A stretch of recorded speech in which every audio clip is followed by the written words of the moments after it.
नमस्कार, news blast में आप सभी का बहुत स्वागत है। मैं हूं आपके साथ दीपिका सिन्हा। चलिए शुरुआत करेंगे न्यूज ब्लास्ट खबरों की। प्रधानमंत्री मोदी को मिस्र का सर्वोच्च सम्मान मिला है। राष्ट्रपति अब्देल फतह अल सीसी ने दिया है order of the Nile award प्रधानमंत्री नरेंद्र मोदी को। ये पीएम मोदी को दिया गया किसी मुल्क का 13वां सर्वोच्च राजकीय सम्मान है। मिस्र ने साल 1915 में की थी ऑर्डर ऑफ द नाइल की शुरुआत। तब मिस्र के सुल्तान हुसैन कामेल ने की थी इसकी स्थापना। 1953 में सर्वोच्च सम्मान के रूप में ऑर्डर ऑफ द नाइल का पुनर्गठन किया गया। राजशाही खत्म होने और मिस्र के गणतंत्र बनने के बाद पुनर्गठन इसका किया गया। ये सम्मान उन राष्ट्रीय अध्यक्षों, राजकुमारों और उपराष्ट्रपतियों को दिया जाता है जो मिस्र या मानवता को प्रदान करते हैं अमूल्य सेवाएं, और वही पुरस्कार प्रधानमंत्री नरेंद्र मोदी को मिस्र की तरफ से प्रदान किया गया है। आपको बताया कि राष्ट्रपति अब्देल फतह अल सीसी ने ऑर्डर ऑफ द नाइल पुरस्कार प्रधानमंत्री नरेंद्र मोदी को दिया है। हालांकि इससे पहले भी प्रधानमंत्री को इसी तरीके के कई पुरस्कार अंतर्राष्ट्रीय स्तर पर मिल चुके हैं। ये जो पुरस्कार है वो किसी मुल्क का 13वां सर्वोच्च राजकीय सम्मान है प्रधानमंत्री को। मिस्र ने साल 1915 में ऑर्डर ऑफ द नाइल पुरस्कार की शुरुआत की थी। तब मिस्र के सुल्तान हुसैन कामेल ने इसकी स्थापना की थी। 1953 में सर्वोच्च सम्मान के रूप में ऑर्डर ऑफ द नाइल का पुनर्गठन किया गया और साथ ही साथ राजशाही खत्म होने और मिस्र के गणतंत्र बनने के बाद पुनर्गठन इसका किया गया। ये जो सम्मान है, ये सम्मान उन राष्ट्रीय अध्यक्षों, राजकुमारों और उपराष्ट्रपतियों को दिया जाता है जो मिस्र या मानवता को अमूल्य सेवाएं प्रदान करते हैं। प्रधानमंत्री नरेंद्र मोदी के मिस्र दौरे का दूसरा दिन है और यहां दूसरे दिन काहिरा के अल हकीम मस्जिद का दौरा प्रधानमंत्री ने किया। 1997 के बाद मिस्र की यात्रा करने वाले भारत के पहले प्रधानमंत्री हैं नरेंद्र मोदी, जो कि मिस्र की यात्रा पर पहुंचे हैं। दोनों देशों के बीच आपको बताया कि 4000 साल से भी अधिक पुराने रिश्ते हैं।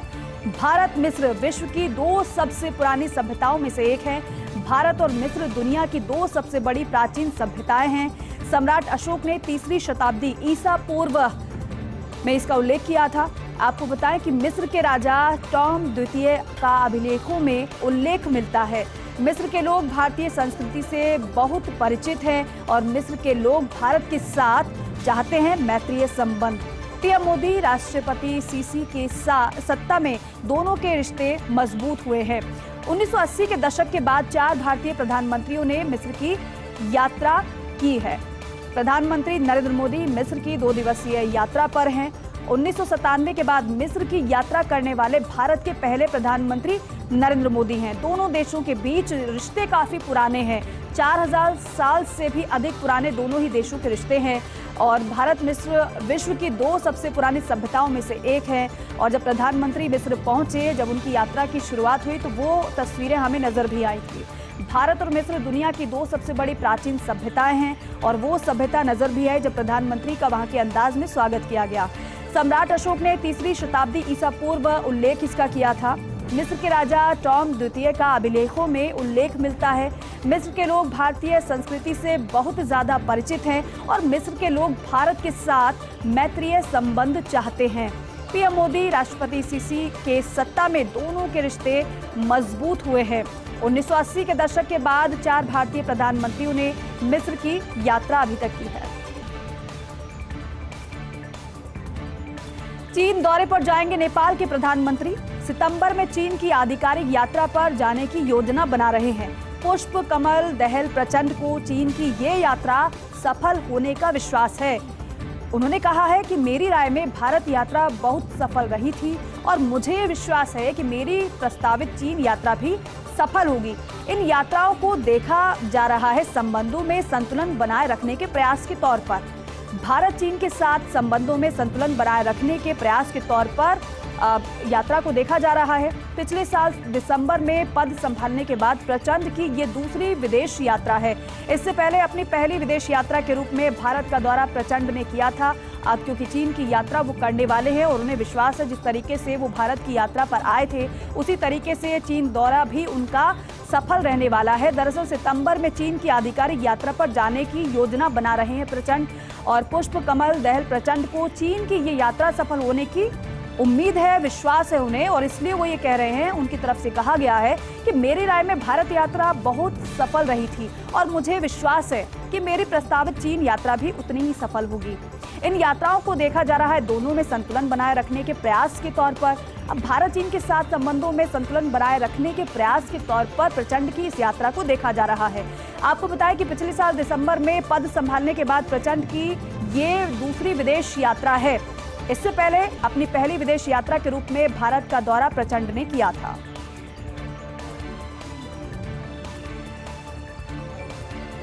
और देखिए, भाजपा राज्यों के हिसाब से लोकसभा का रोड मैप बना रही है। तैयारी में भारतीय जनता पार्टी जुटी हुई है। हरियाणा में भाजपा ने अकेले चुनाव लड़ने का मन बनाया है और ये बेहद अहम हो जाता है, क्योंकि जजपा के साथ इस वक्त विधानसभा में भारतीय जनता पार्टी का गठबंधन है, लेकिन लोकसभा में अकेले चुनाव लड़ने का वो रोड मैप तैयार कर रही है।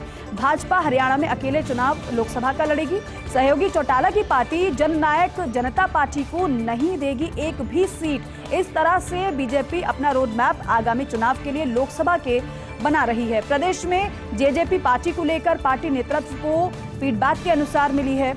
हरियाणा में चौटाला की पार्टी की वजह से भाजपा की छवि खराब हुई है, ऐसा फीडबैक भारतीय जनता पार्टी को मिला है और इसीलिए पार्टी नेतृत्व ने हरियाणा में अकेले चुनाव लड़ने का मन बनाया है। और इसके मद्देनजर भारतीय जनता पार्टी अपनी तैयारी भी कर रही है, क्योंकि विधानसभा चुनाव अकेले लड़ा था, लेकिन बाद में समर्थन जजपा का मिला और गठबंधन की सरकार वहां पर बना ली भारतीय जनता पार्टी ने। लेकिन हरियाणा में भाजपा जो मन बनाया भारतीय जनता पार्टी ने लोकसभा चुनाव अकेले लड़ने का, दरअसल भाजपा की तरफ से बाकायदा सर्वे कराया गया है, फीडबैक लिया गया है और उसके बाद भारतीय जनता पार्टी ने मन बनाया है कि हम गठबंधन में नहीं बल्कि लोकसभा चुनाव हम अकेले ही लड़ेंगे। खड़गे को जल्द मिल जाएगी नई टीम, ऐसी जानकारी हमें मिल रही है। कांग्रेस अध्यक्ष मल्लिकार्जुन खड़गे ने तैयारी इसकी पूरी की है। नई टीम के लिए अधिकांश पदों पर नियुक्तियां लगभग फाइनल कर ली गई हैं। राज्यों में होने वाले विधानसभा चुनाव को देखते हुए नई नियुक्तियां होंगी। नई टीम में युवाओं को बड़ी जिम्मेदारी दी जाएगी और साथ ही आधा दर्जन राज्य अध्यक्षों को बदला जा सकता है, ऐसी भी संभावना जताई जा रही है। नाम हालांकि फाइनल कर लिए गए हैं और पार्टी आलाकमान की मोहर के बाद अब घोषणा इसकी हो जाएगी, क्योंकि मल्लिकार्जुन खड़गे अध्यक्ष बन गए, लेकिन उनकी जो टीम है वो अभी पूरी तरीके से नहीं सामने आ पाई है। इसलिए नामों पर मंथन तो हो गया है, लिस्ट भी पूरी तरीके से तैयार है, लेकिन नई टीम के लिए अधिकांश पदों पर नियुक्तियां लगभग फाइनल हैं, ऐसा जानकारी ऐसी मिल रही है। अब वो कब तक सामने नाम आएंगे ये देखने वाली बात होगी। राज्य में होने वाले विधानसभा चुनाव को देखते हुए कि नई नियुक्तियां होंगी। नई टीम में युवाओं को बड़ी जिम्मेदारी दी जाएगी। आपने सुना होगा कांग्रेस के नेताओं को, क्योंकि राजस्थान की अगर बात कर ले यहाँ पर भी युवाओं को तरजीह देने की बात कही गई। साथ ही साथ अब जो नई टीम बनाई जा रही है उसमें भी ये कहा जा रहा है कि कांग्रेस पार्टी की तरफ से ज़्यादा से ज़्यादा युवाओं को तरजीह दी जाएगी, क्योंकि आलाकमान ऐसा चाहता है। साथ ही साथ आधा दर्जन राज्य अध्यक्षों को बदला जा सकता है। अगर बदला जा सकता है तो कौन कौन से राज्य होंगे जहां के अध्यक्षों को बदला जाएगा, और पार्टी आलाकमान की मोहर के बाद घोषणा आखिरकार फाइनल हो जाएगी। अनुज जैन होंगे IOCL के निदेशक। वित्त सार्वजनिक उद्यम चयन बोर्ड ने अनुज जैन के नाम पर मोहर लगा दी है। वर्तमान में इंडियन ऑयल कॉरपोरेशन लिमिटेड के हैं मुख्य महाप्रबंधक। PESB ने इस पद के लिए कुल 11 उम्मीदवारों का इंटरव्यू लिया था, साक्षात्कार लिया था और उसमें अनुज जैन का नाम फाइनल हुआ है। अनुज जैन के नाम पर मोहर लग गई है। आपको बताएं कि सार्वजनिक उद्यम चयन बोर्ड ने अनुज जैन के नाम पर मोहर लगाई है, क्योंकि वर्तमान की अगर बात की जाए तो वर्तमान में इंडियन ऑयल कॉरपोरेशन लिमिटेड के मुख्य महाप्रबंधक है वो, और साथ ही साथ PESB ने इस पद के लिए कुल 11 उम्मीदवारों का साक्षात्कार लिया था। अनुज जैन के नाम पर मोहर लगी है। नेशनल एल्यूमिनियम कंपनी में नियुक्ति। जगदीश अरोड़ा होंगे NALCO के निदेशक परियोजना एवं तकनीकी। सार्वजनिक उद्यम चयन बोर्ड ने जगदीश अरोड़ा के नाम पर मोहर लगा दी है। वर्तमान में steel authority of India limited के हैं कार्यकारी निदेशक। और आपको बताएं कि 31 जुलाई को सेवानिवृत्त हो रहे मनसा प्रसाद मिश्रा की जगह अरोड़ा लेने वाले हैं। PESB ने इस पद के लिए कुल 4 उम्मीदवारों का साक्षात्कार लिया था। अरोड़ा का नाम इसमें फाइनल हुआ है। जगदीश अरोड़ा को इनके नाम पर मोहर लगाई गई है और जल्द ही वो अपना पदभार ग्रहण भी कर लेंगे। तो आपको बताएं कि NALCO के निदेशक परियोजना एवं तकनीकी सार्वजनिक उद्यम चयन बोर्ड ने जगदीश अरोड़ा के नाम पर मोहर लगा दी है। वर्तमान में steel authority of India limited के कार्यकारी निदेशक वो हैं, उनको जिम्मेदारी अहम दी गई है। 31 जुलाई को सेवानिवृत्त हो रहे मनसा प्रसाद मिश्रा की जगदीश अरोड़ा जगह लेंगे। PESB ने इस पद के लिए कुल मिलाकर 4 उम्मीदवारों का साक्षात्कार लिया था। गोपा स्वैन होंगी EIL की निदेशक। आपको बताएं कि सार्वजनिक उद्यम चयन बोर्ड ने गोपा स्वैन के नाम पर मोहर लगा दी है। वर्तमान में इंजीनियर्स इंडिया लिमिटेड के मुख्य महाप्रबंधक के रूप में है कार्यरत। वो 30 सितंबर को सेवानिवृत्त हो रहे अशोक कुमार कालरा की जगह वो लेंगी। PESB ने इस पद के लिए कुल 8 उम्मीदवारों का साक्षात्कार लिया था, इंटरव्यू लिया था। उसके बाद फाइनल नाम गोपा स्वैन का किया गया है। सार्वजनिक उद्यम चयन बोर्ड ने गोपा स्वैन के नाम पर मोहर लगा दी है। वर्तमान में इंजीनियर्स इंडिया लिमिटेड में मुख्य महाप्रबंधक के रूप में वो कार्यरत हैं और जल्दी अपनी नई जिम्मेदारी वो संभालते हुए नजर आएंगी। 30 सितंबर को सेवानिवृत्त हो रहे अशोक कुमार कालरा की जगह वो लेंगी। PESB ने इस पद के लिए कुल मिलाकर 8 उम्मीदवारों का साक्षात्कार लिया था। और अब ग्रामीण क्षेत्र में फार्म सेक्टर से जुड़े नागरिकों के लिए बड़ी खबर है। ऐसे नागरिकों को 3000 करोड़ रुपए का ब्याज मुक्त ऋण देगा सहकारिता विभाग। करीब 1.5 लाख परिवारों को सहकारी बैंकों के माध्यम से ऋण मिलेगा। हस्तशिल्प, लघु उद्योग, कताई, बुनाई, रंगाई, छपाई व दुकान के लिए ऋण मिलेगा और DOIT&C द्वारा तैयार किए गए पोर्टल के जरिए रजिस्ट्रेशन खुद सहकारिता मंत्री उदयलाल आंजना कर रहे योजना की मॉनिटरिंग। तो ग्रामीण क्षेत्र में फार्म सेक्टर से जुड़े नागरिकों के लिए ये अहम और बेहद जरूरी जानकारी है। और ऐसे नागरिकों को 3000 करोड़ रुपए का ब्याज मुक्त ऋण देगा सहकारिता विभाग। करीब 1.5 लाख परिवारों को सहकारी बैंकों के माध्यम से ऋण दिया जाएगा, ऋण मिलेगा। हस्तशिल्प, लघु उद्योग, कताई, बुनाई, रंगाई, छपाई, दुकान के लिए ऋण मिलेगा। DOIT&C द्वारा तैयार किए गए पोर्टल के जरिए रजिस्ट्रेशन होगा। खुद सहकारिता मंत्री उदयलाल आंजना योजना की मॉनिटरिंग कर रही हैं। और देखिए, प्रदेश के अन्नदाताओं के लिए मानसून को लेकर खुशखबरी है। राजस्थान में अगले 2 से 4 दिन में मानसून का मंगल प्रवेश होगा। मौसम विभाग के अनुसार हरियाणा, हिमाचल प्रदेश, उत्तराखंड, जम्मू कश्मीर, लद्दाख में मानसून दस्तक दे चुका है।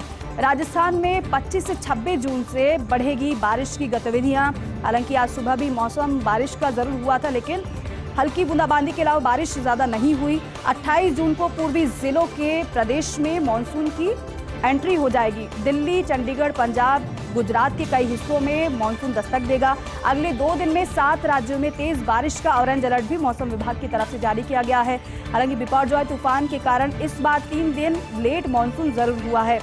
हालांकि चक्रवात के चलते प्रदेश में बारिश का कोटा पूरा हो चुका है। आंकड़ों की अगर बात की जाए तो आंकड़ों के अनुसार जून में औसत बारिश का जो आंकड़ा है वो 40.56 mm है, जबकि अब तक प्रदेश में 140% ज्यादा 97.57 mm बारिश दर्ज हुई है। प्रदेश के 20 जिलों में सामान्य से अधिक बरसात हो चुकी है। अब चूंकि अलर्ट मौसम विभाग की तरफ से जारी कर दिया गया है, कुछ दिन में मानसून दस्तक राजस्थान में दे देगा, लेकिन प्री मानसून की शुरुआत जरूर हो गई है। खुशखबरी अन्नदाताओं के लिए है। राजस्थान में अगले 2 से 4 दिन में मानसून का मंगल प्रवेश हो जाएगा, क्योंकि मौसम विभाग ने इसके लिए अलर्ट भी जारी कर दिया है।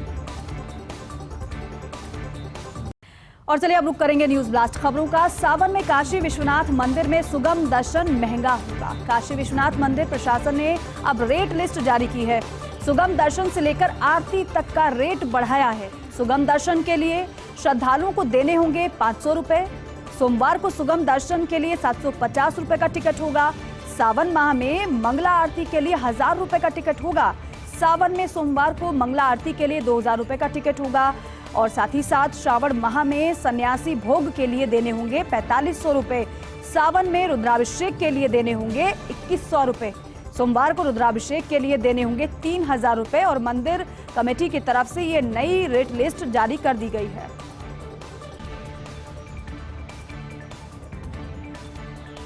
और देखिए 2000 रुपए के 72% नोट वापस बैंकों में लौटे हैं। इनकी जो कीमत है वो 2.62 लाख करोड़ रुपए है। आरबीआई ने 19 मई को की थी नोट वापस लेने की घोषणा। ये जो प्रक्रिया है 30 सितंबर तक रहेगी। हालांकि समय भी दिया गया था कि आपके पास भी अगर 2000 रुपए का नोट है तो 30 सितंबर तक आप बदलवा सकते हैं। 31 मार्च तक 2000 रुपए के नोटों का मूल्य था 3.62 लाख करोड़।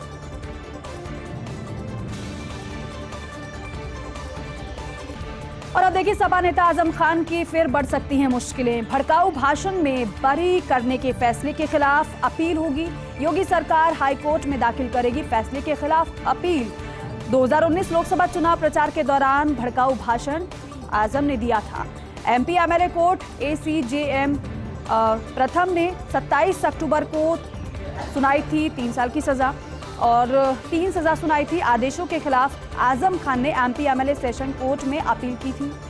24 मई 2023 को एमपी एमएलए सेशन कोर्ट ने बरी किया था आजम खान को, लेकिन इसलिए माना जा रहा है आजम खान की मुश्किलें बढ़ना क्योंकि सरकार की तरफ से इस बरी के खिलाफ जो फैसला कोर्ट की तरफ से दिया गया था उसके खिलाफ अब अपील की जानी है। तो क्या अपील को स्वीकार किया जाता है और किस तरीके से आजम की मुश्किलें आगे बढ़ने वाली हैं, इस पर नजर रहेगी। राजधानी में पहली बार दिखेंगे ऊदबिलाव और शुतुरमुर्ग। आपको जानकारी दें कि जयपुर चिड़ियाघर से अच्छी खबर यह है, राजस्थान के भेड़ियों की दूसरे राज्यों के चिड़ियाघर में काफी मांग है। अब ऐसे में एक्सचेंज प्रोग्राम के तहत चिड़ियाघर को मिल सकते हैं कुछ अन्य वन्यजीव। इंदौर से 2 बाघ, वहीं सूरत से 1 ऊदबिलाव भी लाने की योजना है। शुतुरमुर्ग रखने के लिए भी किए जा रहे हैं पार्क में इंतजाम। एक्सचेंज प्रोग्राम के तहत CZA को भेजा प्रस्ताव मंजूर ऊदबिलाव के लिए। बायोलॉजिकल पार्क में अंतिम चरण में इसके लिए तैयारी भी चल रही है। रामगढ़ विषधारी में एक और बाघिन छोड़ने की तैयारी है। बाघिनों के ट्रांसलोकेशन की NTCA से अनुमति मिल चुकी है। रणथंभौर से 2 बाघिनों के शिफ्टिंग की अनुमति मिल गई है। हालांकि अनुमति मांगी गई थी शिफ्टिंग के लिए। अब ये पता चल रहा है कि अनुमति मिल चुकी है शिफ्टिंग की 2 बाघिनों की। एक बाघिन की शिफ्टिंग के लिए बाघिन को चिन्हित किया गया है। इस महीने के अंत में या फिर जुलाई के प्रथम सप्ताह में ट्रांसलोकेट की जाएगी। ट्रांसलोकेशन के 2 महीने बाद दूसरी बाघिन को ट्रांसलोकेट किया जाएगा। रणथंभौर के नॉन टूरिज्म क्षेत्र से शिफ्ट की जाएंगी बाघिन। खान विभाग से बड़ी खबर मिल रही है। 2 साल से बंद पड़ी मेजर मिनरल खदान होंगी स्वतः लैप्स। राज्य सरकार कर सकेगी इनकी नीलामी। अतिरिक्त मुख्य सचिव माइंस एवं पेट्रोलियम के स्तर पर आदेश जारी किए गए हैं। आपको बताएं कि मेजर मिनरल्स के ऐसे खनन पट्टे जहां खनन कार्य आरंभ नहीं हुआ है या फिर गत 2 साल से खनन कार्य बंद हैं, वे खनन पट्टे स्वतः लैप्स होंगे। राजकीय उपक्रमों के लिए आरक्षित माइनिंग क्षेत्र जहां विगत 2 साल से लगातार माइनिंग, उन्हें लाभ मिलेगा। उन खनन क्षेत्रों में 1 साल की अवधि के लिए खनन जारी रखने की अनुमति दी गई है। अब ऐसे में उपक्रमों को 1 साल की अवधि में खनन लीज करानी जारी होगी। साथ ही साथ केंद्र सरकार ने MMDR एक्ट में आदेश जारी किए हैं। तो देखिए, एक भी बच्चा छूटा, सुरक्षा चक्र टूटा। उपराष्ट्रीय पल्स पोलियो अभियान के तहत 23 जिलों में कैंप लगाए जा रहे हैं। देशव्यापी अभियान को लेकर राजस्थान में बनाए गए हैं 42,340 पोलियो बूथ और सभी बूथ पर सुबह 9 बजे से शाम 5 बजे तक पिलाई जा रही है दवा। 66,731 ट्रांजिट टीमें फील्ड में पोलियो की दवा बच्चों को पिला रही हैं और अभियान के सफल संचालन के लिए 1 लाख से अधिक स्वास्थ्य कर्मियों को जिम्मेदारी दी गई है। पोलियो अभियान की राज्य एवं जिला स्तर पर गठित नियंत्रण कक्ष से मॉनिटरिंग की जा रही है। पहले दिन बूथ पर किसी कारणवश दवा नहीं पीने वाले बच्चों के लिए सुविधा। ऐसे बच्चों को घर घर जाकर स्वास्थ्य कार्मिक पोलियो खुराक पिलाएंगे। पोलियो मुक्त भारत लेकिन एहतियातन अभियान जरूरी है। लगातार 3 साल की मॉनिटरिंग के बाद भारत 2014 में पोलियो मुक्त देश घोषित हुआ।